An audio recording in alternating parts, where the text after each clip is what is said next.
Now at 6, we'll hear from the Joplin Humane Society about the benefits of fostering shelter dogs.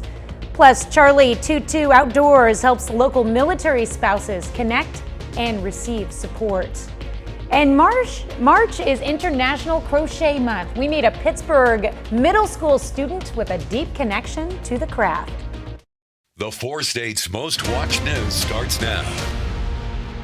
As one local animal shelter deals with a parvo outbreak, another is in urgent need of foster parents for pups. This is KOAM News at 6. I'm Tanya Bach. The SEK Humane Society remains closed due to parvo. However, the Joplin Humane Society is short on foster homes, which can help keep its animals safe. KOAM's Samantha Walker has more.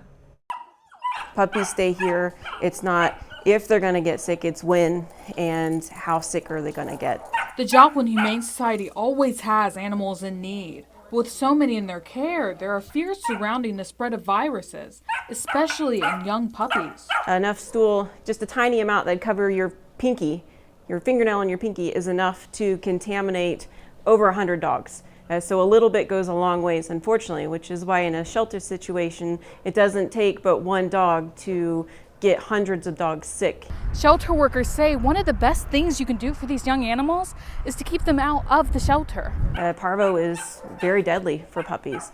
So getting puppies out sooner than later is great for not exposing them to viral issues like parvo, but also for their mental health as well. The Humane Society frequently uses foster home placements for its animals, including puppies, in hopes of keeping them safer. It keeps them happy and healthy and in a safe environment till they've had their 2 vaccines, have been spayed and neutered in a post-op time.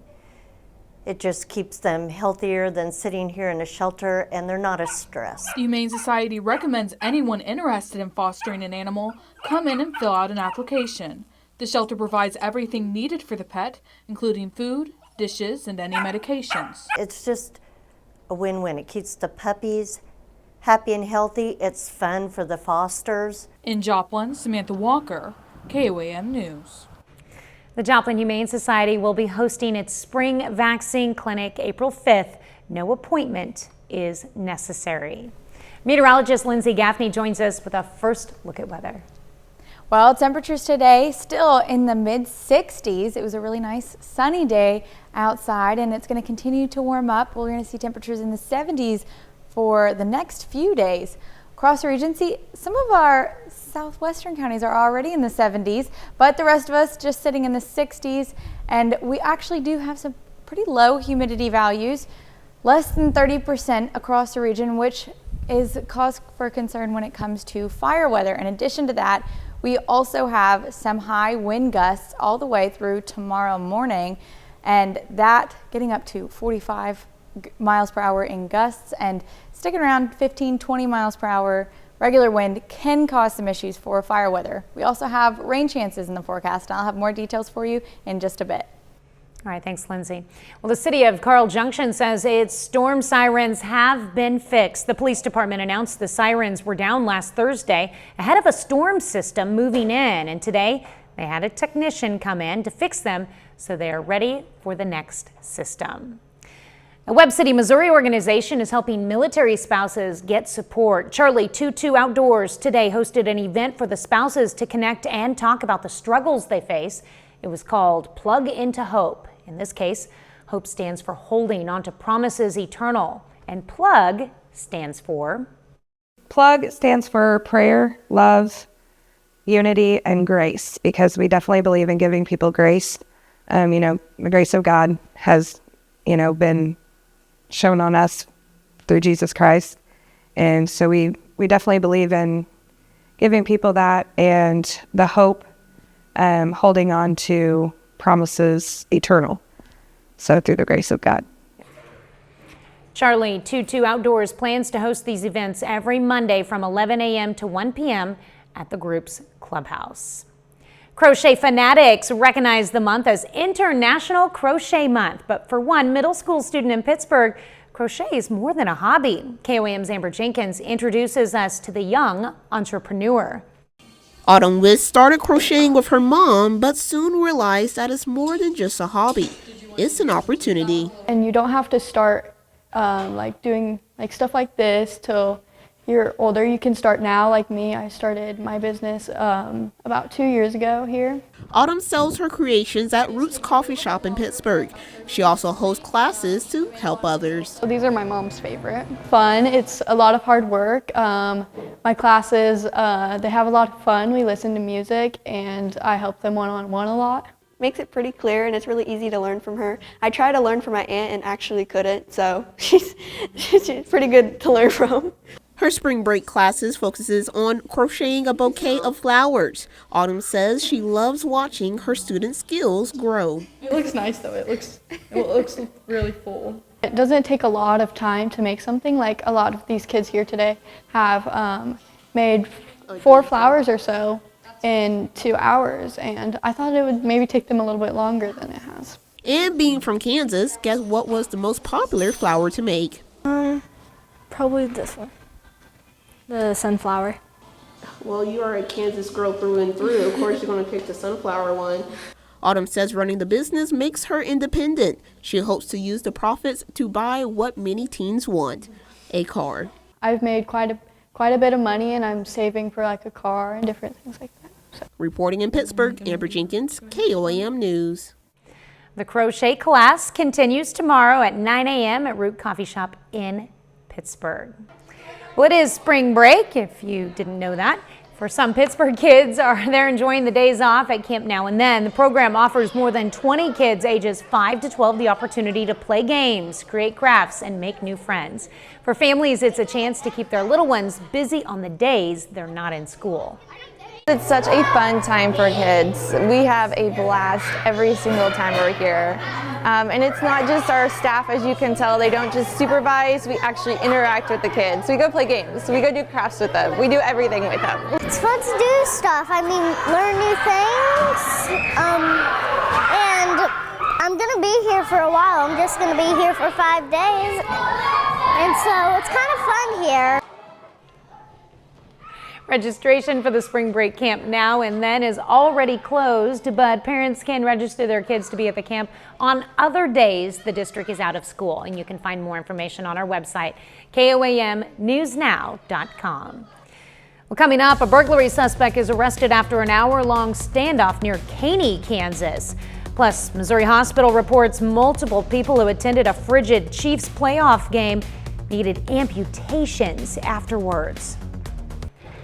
Southeast Kansas man faces a number of charges after a standoff last Thursday in a home officials say he was trying to rob. The hour-long standoff happened in the middle of the day last Thursday when a resident northeast of Caney, Kansas called 911. The caller reported a suspected burglary after discovering his door was forcibly opened. Deputies used what they referred to as less lethal methods to remove the suspected burglar from the home. Andrew Cook from Coffeyville is now charged with aggravated burglary, criminal damage to property, interference with a law enforcement officer, and attempted theft by threat. His first court appearance is set for Thursday. Well, some of the people who attended the Chiefs' near-record cold playoff game against the Dolphins this year had to undergo amputations after suffering frostbite. And that's according to Research Medical Center and the hospital in Kansas City, Missouri. The hospital says it treated dozens of people for frostbite, with 12 needing amputations involving mostly fingers and toes. The January 13th game reached as low as -4 degrees with a wind chill of -27. I remember it was cold. A little later, Pitt State men's and women's teams are headed to the Division II National Tournament. We'll break down their first round of matchups. And we've got some thunderstorm chances in the forecast. I'll have more details for you after the break.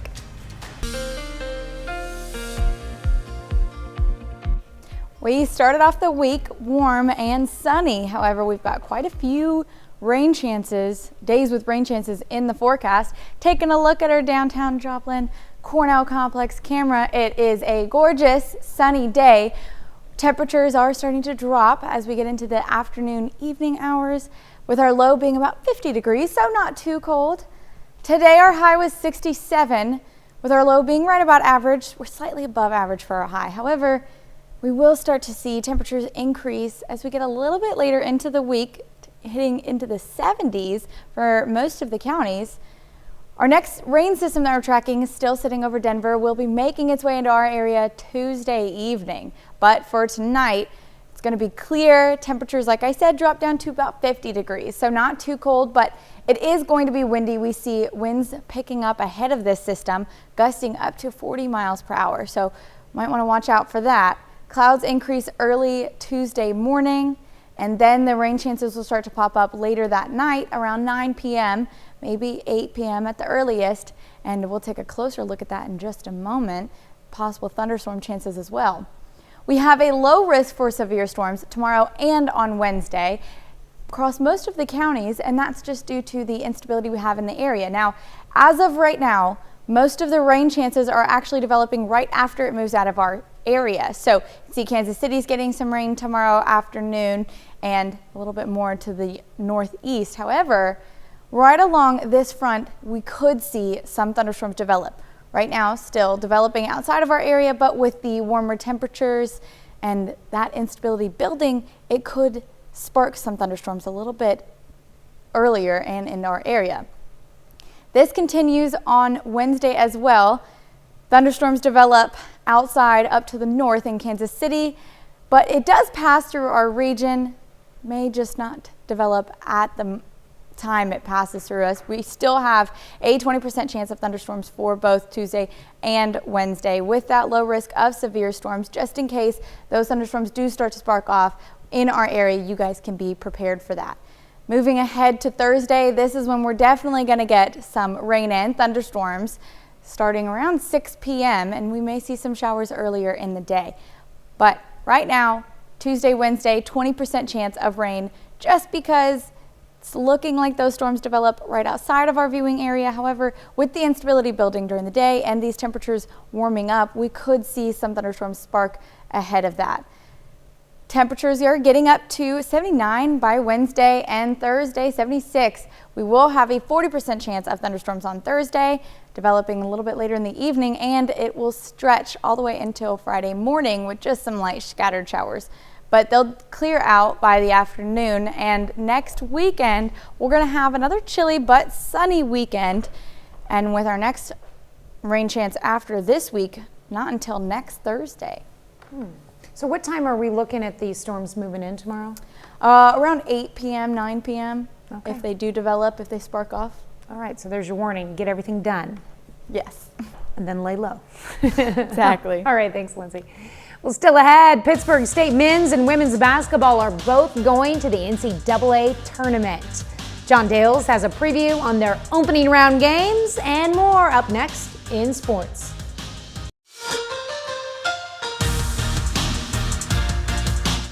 March Madness is officially here, at least at the D2 level.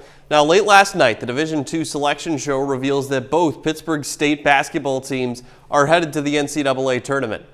Now, starting on the women's side, the Gorillas receive an automatic bid to the NCAA tournament after winning the MIAA tournament yesterday. Pitt State's the 4 seed in the Central Region. Their opening round game is Friday night against 5 seed Harding. Now, that game will be played at Southern Nazarene University. Here's a look at the Central Region women's bracket. 4 MIAA teams, including the Gorillas, are in that region. All 4 of the first round games are scheduled for Friday. If they win that first game, they play again the next day. Then the regional championship, the Sweet 16 game, that would be a week from today. Pitt State men's basketball also gets selected to participate in the NCAA tournament. Now, the Gorillas receive an at-large bid after losing in the tournament championship game yesterday. Jeff Boshy's group isn't in action until Saturday night. They're the 5 seed in the Central Region. They will face 4th seeded Minnesota State Moorhead. Here's a look at the men's Central Region bracket. Minnesota State is the top seed and the host for the opening 3 rounds. Round of 32 takes place the following day, that's Sunday. Then the Sweet 16 will be on the 19th. Next Tuesday, the Gorillas join Northwest Missouri and Fort Hays State as the other MIAA qualifiers. And one of the biggest stories from Selection Sunday is Missouri Southern women's basketball getting left out of the NCAA tournament. Lions were considered by many to be on the bubble of receiving an at-large bid, but After losing 3 of their final 4 games to end the season, including an opening round loss to Pitt State in the MIAA tournament, the Lions don't receive an invitation to compete in the tournament this year. Now we put a bow on the high school basketball season in the 4 states. Today, the CNC releases its all-conference awards and selections. Colgan girls basketball head coach Abby Farabi is named the 2023-24 CNC Coach of the Year. This comes after she helps lead the Panthers to a perfect 12-0 record in conference play. Colgan also brings home a third-place trophy from the Class 2A state tournament in Dodge City. And here are the girls' first and second team, all CNC honorees. Colgan with 4 players selected to the first 2 teams, led by unanimous first-team players, Lily Brown and Jacayla Davis. Riverton's Chloe Parker and EJ Wells also on the first team. Now we have the full list as well as honorable mentions listed on our website. Meanwhile, Colgan head coach Clint Heffern is named the CNC Boys Coach of the Year for basketball. The Panthers tied Girard for the championship, regular season championship, with a 10-2 record in conference play. Colgan finished the year with a 19-4 record and was ranked 3rd in the final coaches poll of the season. Now here are the first and second team boys selection for all CNC honorees. We have 4 unanimous selections to the first team. Girard's Aiden Troike, Frontenac Senior Trey Kramer, Colgan Senior Jack Schreber, and Galena Junior Jack Perry.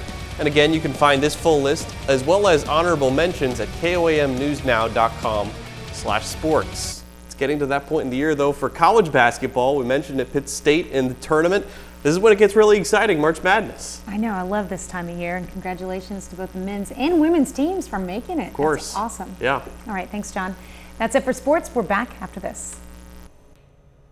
Here's a look at what's coming up on KOAM News at 9 on Fox 14. The city of Miami, Oklahoma hosts a special meeting to discuss a lease agreement for a new Boys and Girls Club facility. Plus, we'll have more on the Camp Now and Then hosted by Pittsburgh Parks and Rec. Those stories and a lot more tonight on KOAM News at 9 on Fox 14. Well, 10,000 steps in a day might be good enough for the average person, but not for Donna Urquhart. She just finished 871 miles in 28 days. I think that's wrong. In Antarctica, the Australian is an ultra-marathon runner and a self-described pain scientist who just set the new Guinness World Record for the longest polar ultra-marathon pending ratification. Urquhart ran 30 miles per day in below-zero temperatures and gusty winds during her quest, which she calls Run Antarctica. That is insane. Yeah. Going that far anywhere is tough, but in Antarctica is insane. Yeah, you're like, oh, yeah, but too cold. Yeah, not for me. No, definitely not good. Final check? So we have some thunderstorm chances rolling in tomorrow, and possibly we may see some thunderstorms. However, there is a chance that they'll go just north of us, and that'll happen again on Wednesday. Okay, we'll keep an eye on that for sure. And final check of sports real quick. It will be an exciting week of postseason basketball at the college level. We also have NEO who makes the junior college tournament as well. All right, thanks for watching. We'll see you right back here at 10. Let's have a great evening and an even better tomorrow.